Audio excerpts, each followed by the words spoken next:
Hello, y'all. So today we're going to talk about Tai Chi and really go into the fundamentals of it. But before we get into that, I really want to talk about the benefits of the practice. Now, there are constantly going to be people referencing Tai Chi under the guise of a martial art, and there's truth to it. Tai Chi definitely has some good grappling, a little bit of like throws and hip tosses and things like that, and very basic striking relative to the style that you practice. Like if you look at Chen, they'll have like good side kicks, they'll have a couple elbows, they might have back fist and reverse punch, straight punch, basic things like that, but nothing really worth looking that deep into. It's very basic stuff.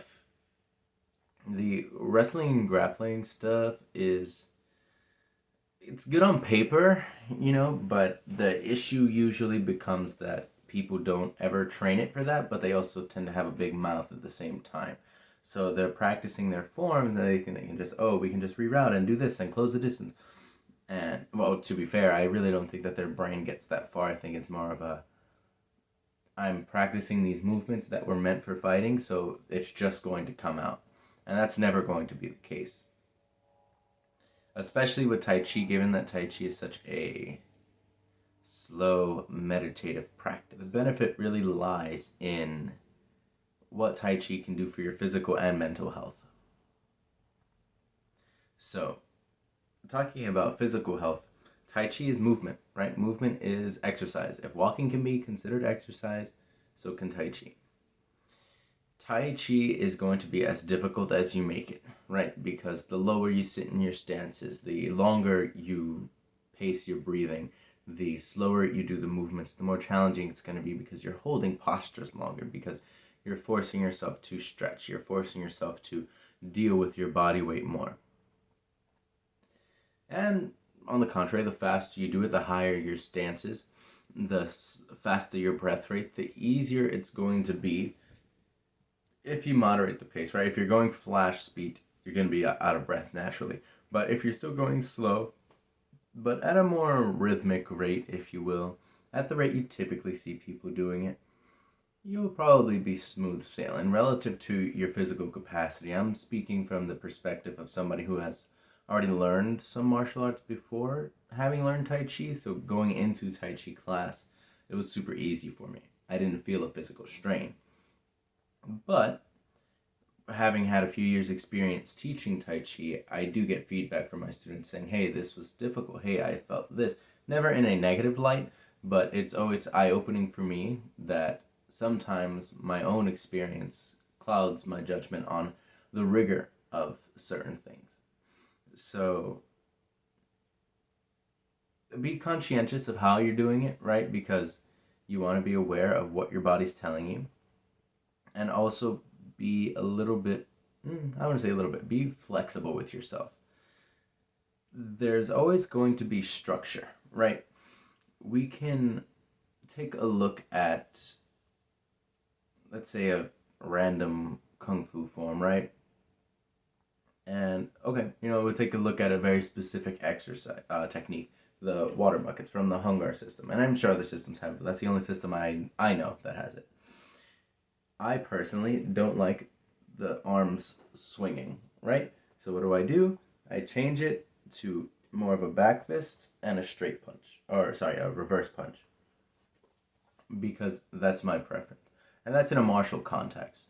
For Tai Chi, the same rules apply in that, yes, there is a formula, there is a traditional, correct way to do it, but we have to be in line with our bodies. Our body's saying, hey, this hurts in a way that is not building strength. This hurts in a way that is damaging my knee, or it makes my back feel weird, or it's hurting my shoulder.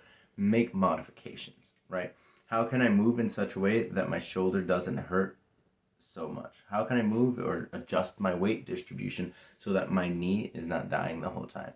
Hey, picking up my leg and getting into this hanging stance for this movement really hurts my knee, or I'm shaking so much I can't get through the movement. What modifications can be made? And there's always going to be a modification you can make. If not, and if someone is trying to push you to do something that you physically cannot do at that present moment, set a clear boundary or walk away, because as an instructor, you have to respect what your students say they can and cannot do. And of course, you want to push them to surpass their limitations, but give them grace at the same time, because we're not in their bodies. We don't know what they're feeling, and we have to be sensitive to that. Okay, so we're going to get into the physical component now, and this would be a great opportunity for you guys to follow along. We're going to start with the very basic elementary walking pattern, and the hand movement that goes with it is called wave hands like clouds or cloud hands. I've heard both, doesn't really matter. It's relatively simple. We're going to go over the feet first, then the hands, then piece it together. Then we'll talk about coordinating it with breathing and what the benefits of practicing that drill are. Before we get into the hands or the feet movement, we gotta learn how to stand. So standing in Tai Chi, neutral position, your feet are like single shoulder width-ish. I usually go a little bit wider just because it's a little bit more comfortable for me. So you can pick and choose what works best for you. So you're about that single shoulder width height. You're gonna bend your knees, tuck your hips in, relax your chest, and tuck your chin. And this is generally what I would refer to when I'm saying neutral position. From side position, feet about single shoulder width apart, bend the knees, tuck the hips, relax the chest, and tuck the chin.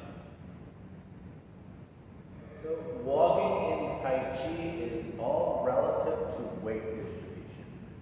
Relative to where I'm going, how I'm turning, how I'm moving. So, for the cloud hands, your feet are, start with your feet together. Your hands can be on your hips. This is what I default to. If you want to have your hands in front of your hands behind your back, that's fine too.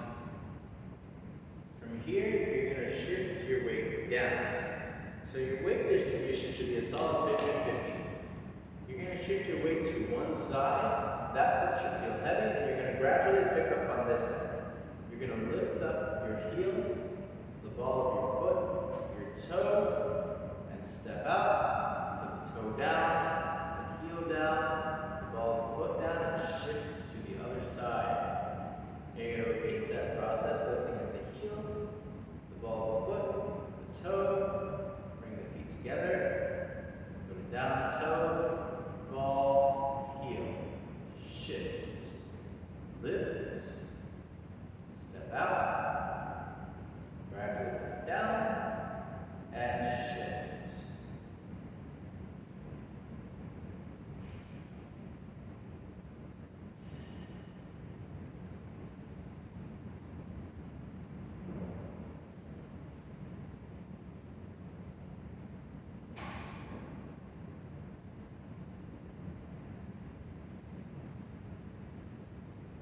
Here, we're going to go the other direction.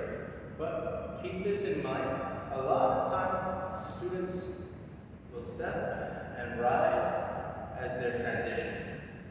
You want to stay more or less the same height. So as you get down to here, you want to try and maintain this height as you go. So as you step out, the knees stay bent, and the body stays level. Of course, there's naturally going to be some degree of fluctuation because we are human beings and we can't be perfect all the time. And that's okay. It's not about perfection, it's all about progress.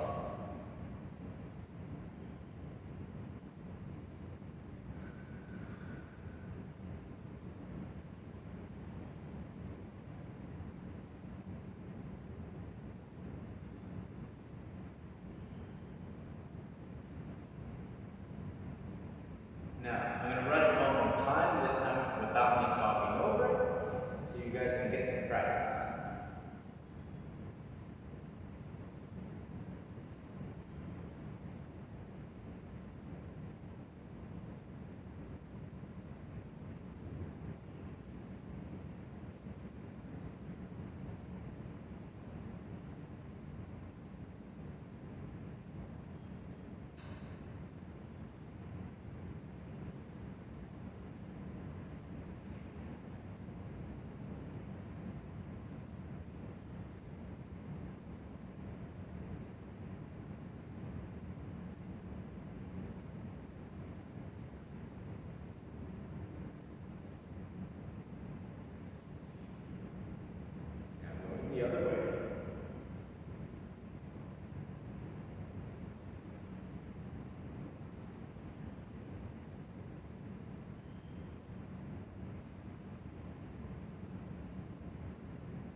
the concept of weight shifting and for the cloud hands. Now we're going to work the hands, and then we'll piece it together. Okay, so cloud hands is actually a lot simpler than it looks. So you're going to start with one hand up and one hand down. The thumb that is out is going to, and up is going to discern what direction we're turning to. So my left hand is up, I'm going to turn to my left. Then I'm going to switch hands. I'm going to turn the palm, switch like a lever, and then cut across. And once I'm about 45-degree angle this way, I'm going to switch the palms and switch the hands, turning from one side to the other. And this is a very square way to practice it. I'm not trying to flow at this point, I'm just breaking it down to make sure I have each aspect of the movement down.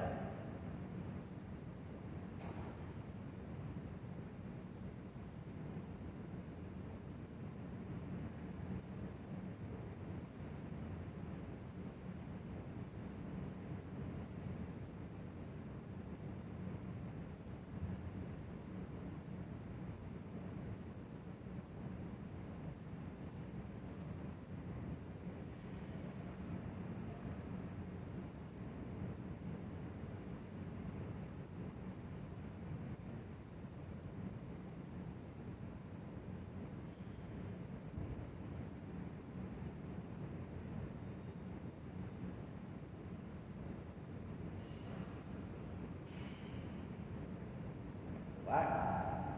Now, to get it to flow, it's doing the same exact thing, but treating it as one movement. So once I'm getting to that 45, I start to break it and bring it across.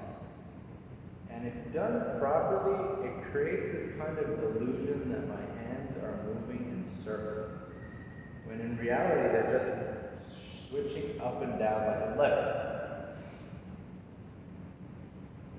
And right now I'm doing it relatively fast.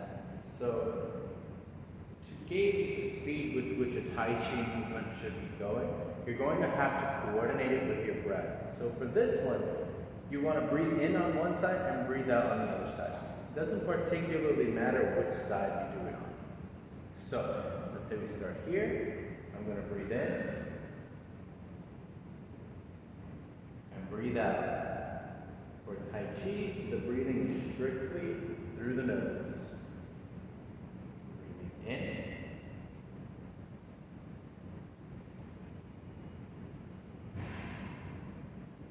And out.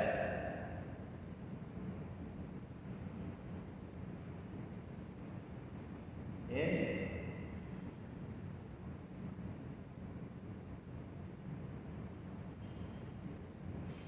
Out.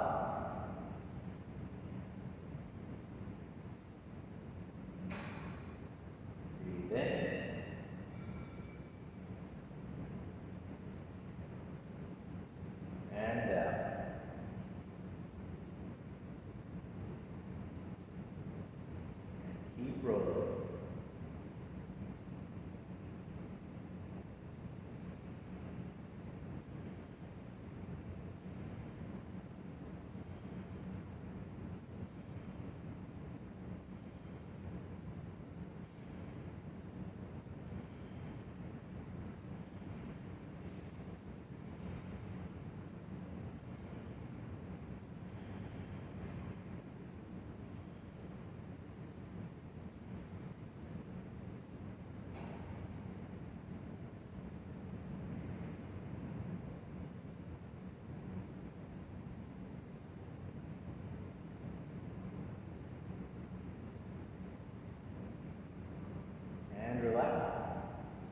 So, this is actually a really good way to meditate. I hate doing like seated meditations, mainly because I'm a bad meditator. But the movement helps me to feel more connected with my body than a seated meditation would. Moving on from that, what helps too is your focus, right? Your focus on the movement, your focus on the breathing, but once you get all that down second nature, try to keep your eyes focused on the like center of your hand. So every movement I go, my hand is consistently shifting focus, and that helps to direct my mind. So my mind is not racing with the movement. Okay, so cloud hands all together is a lot more complex for most people than it looks. And it really boils down to that full body coordination. So we're going to take it step by step, break it down, and drill it a couple times before doing it independently. So we're going to start on one side, start with the right leg forward, almost like a front stance type deal. Turn your waist, right hand up, left hand down. As you shift, you're going to turn your hands. Once your weight is solid over here, you're going to bring this foot in. Turn the hands. Turn the waist. Step. Turn the hands. Turn the waist as you shift. Step. Turn the hands. Turn the waist. Step. Turn the hands. Turn the waist and shift. Step. Now going the other way. Step. Turn the hands. Turn the waist. Step. Turn the hands. Turn the waist and step. Hands. Waist. Step. Hands. Waist. Step. Hands. Waist. Step. So, let's try that one more time if we're monologuing over, and then we'll do it without the talk. So, weight to the right, turn the waist, right hand up, left hand down. Hands, waist, step. Hands, waist, step. Hands, waist, step. Hands, waist, step.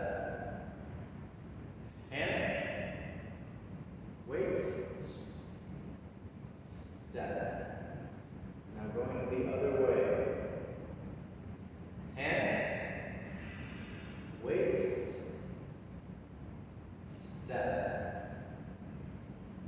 Hands, waist,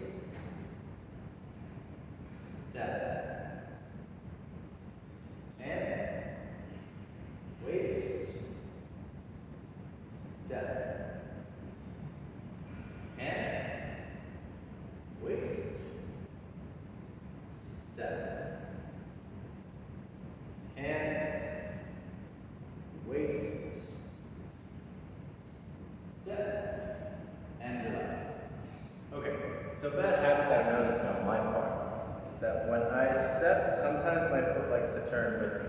You want to try and keep your feet, toes pointed forward. Another thing to keep in mind is to not get trapped in the illusion of circles.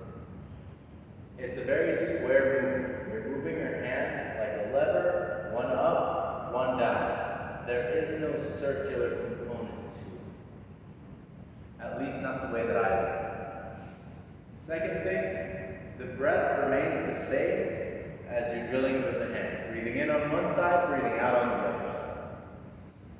So let's try it, this time without me talking over it. And another thing, like we did with the meditation, you can try to keep your hand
exercises that we practice in Tai Chi. I hope that it was explained with some degree of clarity. And if you have any questions, drop a comment and I'll be happy to help. Okay, so this exercise tends to be difficult for some people, pairing the movement of the hands with the legs and the waist turning. Be graceful with yourself, be patient with yourself. Take some time to breathe, and if you're feeling frustrated, take a step back. You may only have the capacity to learn just the feet, just the hands as isolated exercises, and then you can piece it together over time. A lot of times students want to rush and get it done, get it fast, get it right immediately, and that's just not realistic. We have to slow down, and that's okay. And if you can get in your first shot, perfect. You know, that's good for you. Not everybody's you. So if you're struggling with it, that's a good thing because that means you're embracing the challenge. But also be patient with yourself and take it a little slowly. Okay, so the benefits of practicing this. You're learning to coordinate with your whole body, right? So your body is operating as one unit. The hands and the feet are moving together in coordination with the waist as well. Outside of that, you're learning how to maneuver and manipulate your weight in a very simple way. And that can help to avoid falls and help to build a better sense of equilibrium. So as we're going through our day-to-day life, we can become more conscientious of how we're moving, why we're moving a certain way, what movements are difficult, and what we can do to adjust and make those movements difficult. It's as simple as having to step over like ice. You know, it's cold out these days. And so if there's ice on the floor, if I'm not conscientious of how my weight's being distributed, how I'm stepping, if I'm not planting my foot properly, it's going to increase the likelihood of me slipping versus me being conscientious of how I'm stepping, how my weight's being distributed, stepping in a way that's going to maximize my stability and assure that I can make this step without slipping and falling. The upper body component is good because moving your waist is always important, right? Keeping yourself flexible and mobile, you know, especially if we're the type of people that sit around all day, lay around all day, watch a lot of TV, work at a desk. A simple movement like this can make a big difference because your body's moving in a way that it's not used to, right? If I'm sitting at a desk and on a chair like this, right, I'm just turning from side to side. I'm not really moving my body. I'm moving my chair and I'm twiddling my fingers. If I'm watching TV, I'm chilling. If I'm laid out in bed, I might be in an awkward position that's definitely contorting my waist, but not necessarily in a healthy way. So simple movement like this can help to retain some degree or increase some degree of flexibility in your back and your waist. And then the hand movement. It's pretty simple, and if you are regularly exercising, you're probably not going to feel it. But if you're not, you might feel a little bit of a burn in your shoulders. And that's good because what you're really doing is just building strength in your shoulders. You're using your body weight to develop strength and maintain mobility. And in some cases, increase mobility because with that increased strength, you're going to be able to do things a lot easier. Tai Chi, to me, is a great tool for functional training. And what I mean functional training is very different than when I say like form versus function in my previous videos talking about Kung Fu. Functional training to me is things you do every day, right? So the movement like sink the needle to the bottom of the sea. That is a good way to train bending down and picking something up, right? Or the single whip, right? You're coming up and you're going out. That's a good way to build or maintain that shoulder flexibility and mobility to be able to reach something on a higher shelf. And I know it seems very simple and like it's not going to create such a difference, but given that a big population of people that practice Tai Chi are the elderly, the senior community, that little bit of movement and consistent movement, meaning you're practicing it regularly, not every day, but 2 to 5 times a week, that can truly make a big difference for some people. And that's where this practice really shines, because it's not a aggressive or extremely exerting form of exercise. It's very passive, and it is going to help you to maintain or build flexibility and mobility in a way that's not going to leave you sore for a few days, right? And I think that's a challenge that some people come through, is that, they want to go to the gym, they want to work, they want to do this, but they also don't want to be sore the next day because they got to work, because they got to take care of the kids, whatever they got to do. Tai Chi is not only good for the physical component, but there is a mental component too, right? And that's going to dive more into the meditative context of the practice and the breath work. Movement itself, exercise itself, is known to help in reducing stress and anxiety and depression, because your body's moving, you're getting your blood pumping, you're breathing, you're calming yourself down, you're relaxing some of your muscles, you're chilling out, really. And that's good, but when practiced with intention, you can truly maximize the benefit that you derive from this practice. And what I mean by practicing with intention is you're not just letting something happen. I'm not practicing and I don't derive the benefit of reduced stress by chance. I am doing this with intention, right? So if I've had a long day, if I'm feeling overtly stressed, if my body is feeling taxed from life, taking a moment to use this practice for those specific reasons can truly benefit you guys in a way that most people, I think, overlook. And how can we do that, right? When we practice, we set intention, right? All right, I'm going to practice today because I'm feeling super anxious and I'm just going to chill, right? So that's not a day or a session to go into practice and say, yes, I'm going to worry about my detail. Yes, I'm going to be perfect and my form is going to look beautiful. Now, throw that out the window. If your intention today is to work on your anxiety, work on your anxiety. And you may not even practice any of the forms. It may just be breathing exercises. It may just be feeling your body and being like, okay, when I do this movement, I feel super tense. I got to work on relaxing that.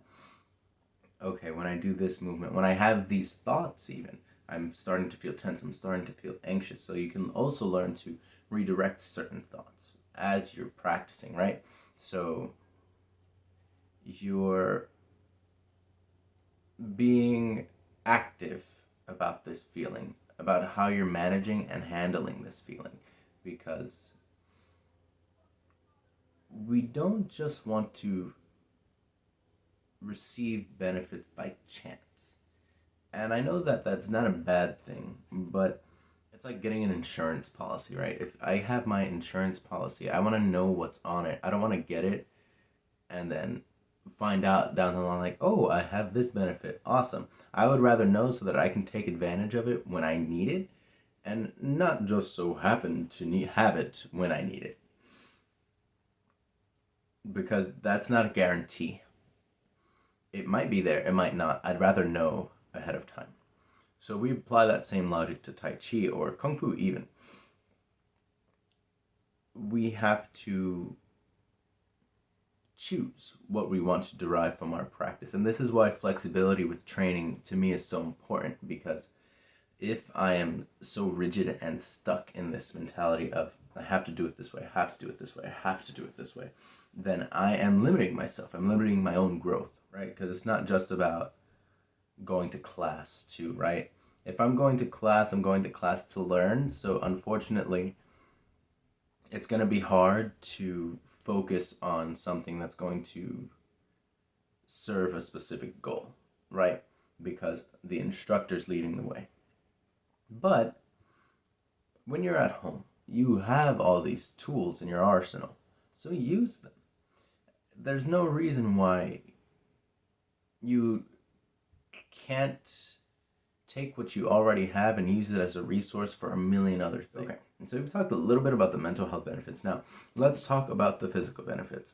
You can do a quick Google search and see what the list of benefits are. Now, from my perspective, a lot of those benefits are directly correlated to that mental health component, and that you're reducing like high blood pressure and hypertension, things like that. It can aid with arthritis.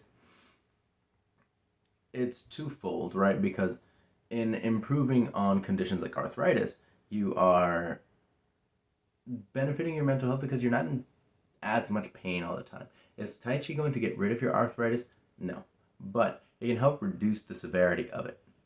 Or it can at least help you feel more mobile despite the pain that comes with it. And that little boost in confidence in your capacity to move and do things is definitely going to benefit your mental health. On the other side of the spectrum, let's take high blood pressure, for example. Reducing stress, reducing anxiety can help to reduce that higher blood pressure. It reduces that tension. It helps you to just chill. And is it going to resolve all of your ailments and sickness and all of that stuff? No. But it's a good accompaniment. It's a good tool to have to help you better maneuver these ailments. You don't have to just rely on your medication and other forms of, holistic medicine. If you're already in this practice and you set intentions behind your practice, you can derive so much more benefit. Now, by no means am I saying don't take your meds, don't do this, don't do that. No, what I'm saying is, in addition to, implement intentioned practice. And this is another thing that I like to highlight with my students, is that what you give this practice is what you get. So if I'm just practicing movement, yes, of course, I'm going to get good at the movement, but what am I really getting from it outside of pretty movement, right? And drawing back to a martial arts context, if I want to be able to use my technique and apply it in a self-defense, sparring, fighting situation, I need to practice that way. And that is the intention that is set. My intention is to learn how to fight. My intention is to build better health. My intention is to improve the quality of my mental health. And this can be a session by session thing. This can be a whole practice thing. So you have to decide what you want this practice, rather, how you want this practice to serve you. So, with that said, this is part one. Part two is coming next week. We're going to go into the brush the horse's mane and the stepping pattern for that, which is a lot more involved. So, if you've chosen to follow along and practice with us today, awesome. I'll see you next week. And if you have not and you just stuck around for the dialogue, that's cool too. There'll definitely be more of that next week. So, see you on the next one.